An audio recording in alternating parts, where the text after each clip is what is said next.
supervision of a warden is Matt Murray. And Matthew Murray is a world-renowned criminal defense attorney. He's a commentator, a pundit. And thanks for joining us again on Liquid Lunch, John. Matty. And you've represented everything from gangsters or alleged gangsters to murderers and all the rest. Some convicted gangsters who you tried your best for. But I know you because you were friends with my father years ago. We all came from this little place called Knickerbocker Village on the Lower East Side of Manhattan.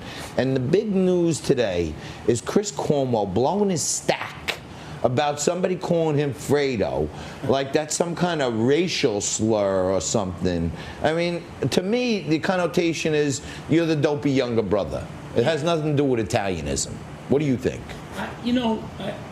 I used to be a big fan of Chris Cuomo, and I enjoyed watching him, as I did enjoy watching CNN for many years.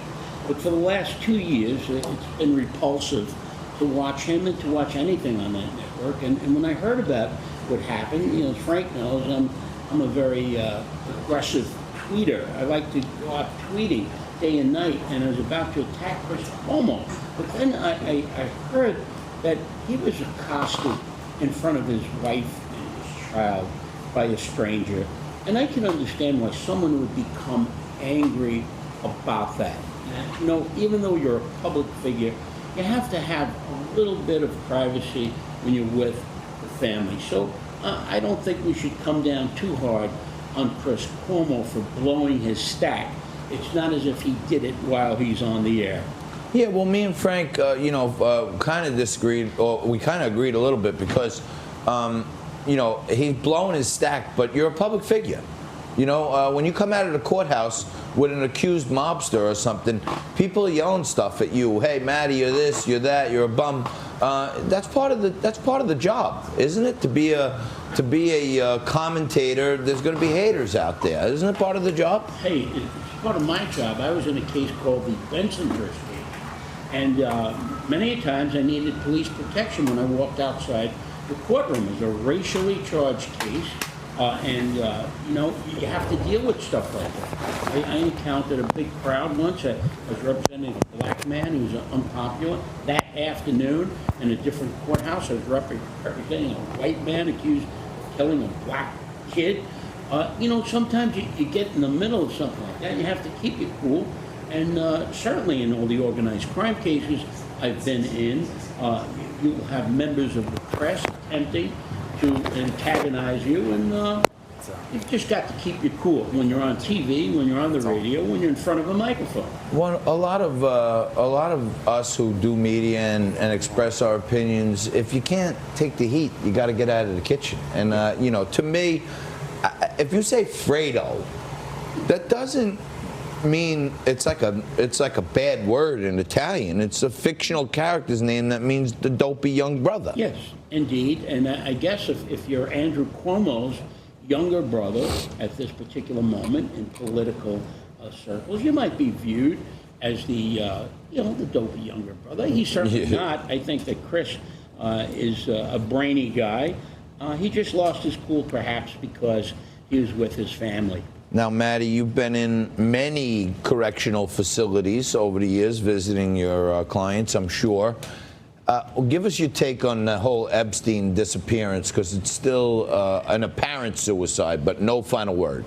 I can tell you that I've actually been inside the MCC. When it opened up in 1976, I was the chairman of the Committee on Penal and Correctional Reform. And as such, myself and other lawyers, we went into the MCC when it first opened. The big problem with the MCC and other federal facilities is that they're overcrowded, overpopulated, and understaffed.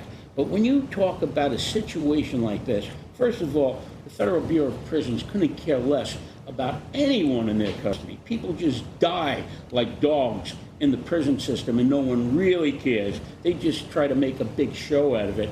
But when it comes to security, you could bet your bottom dollar that they are going to be on top of a situation like this.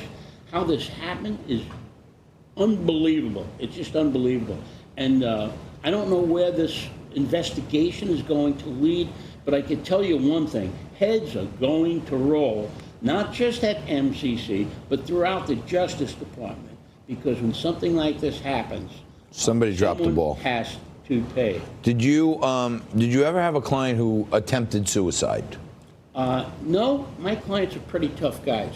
None of them attempt suicide. Never. Especially when they have a great lawyer who can comfort them and hold their hand through Well, bad times. you should hang around till the last segment when Frankie corrects all my mistakes. That's one time when I'm thinking about apparent suicide. Frankie.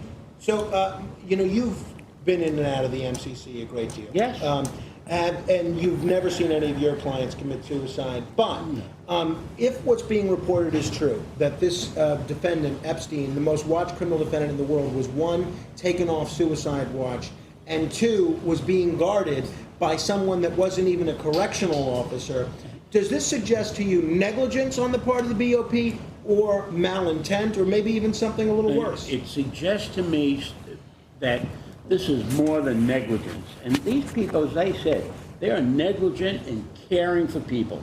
Healthcare does not exist in the prison system, but security does. And when you have a guy like Mr. Epstein, who is on the front page of every newspaper, who supposedly tried to commit suicide only a week before, and something like this happens, well, I don't know how to explain it. So hypothetically, Matty, if someone did want to kill Jeffrey Epstein, let's say it was somebody that had a lot of connections, maybe even at the top echelons of government, or somebody very wealthy and had the means to pay off people within the government, how would they do it? When you have money, there's no limit to what you can do and what kind of mischief you can cause. And from a legal perspective, I'm sorry to cut you off there, we only have about a minute left.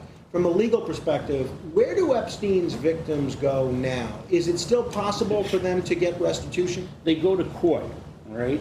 The victims of Epstein are not in a worse position because of this event. They're in a better position because they're going to go to court, they're going to sue his estate, and Mr. Epstein is not going to be there to say it wasn't like you say. So they're in a better position. It's going to be a payday for the victims, it's going to be a payday for the lawyers, and quite frankly, with all due respect and with a great amount of compassion, I just don't understand why any victim could feel offended that this man is dead. When you are dead, you are dead. They want and nothing worse can happen to you. So, please. Well, they wanted to see him suffer, and they wanted to be publicly humiliated.